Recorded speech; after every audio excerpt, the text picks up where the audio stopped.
It's one of the driest starts of the year in more than a century. Fire officials say piles of dry brush, tumbleweeds, and trash like this could spark up in a moment.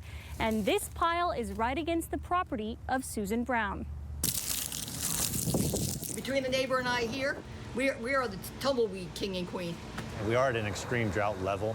Really dry in southern New Mexico.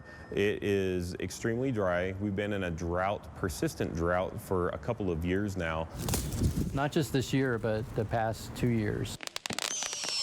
We want to take some precautions to reduce our risk. So you can't light up your fireworks in a field of dry brush, but you can light them up on a dirt surface if there is no brush around you or a paved surface. It's got to be dirt, so there can't be weeds growing or sage or aquatillos nearby. It needs to just be sand, dirt. It's a busy time to be a firefighter. We're going to respond to somewhere between 60 and 100 calls on the 4th. We're dealing with climate change, so that's the long-term changes of our climate, and the most pronounced thing is our warming. Temperatures have been climbing. Our plants are thirstier.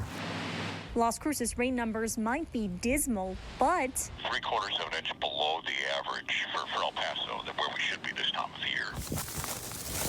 Some people park on dry grass and set the grass on fire easily.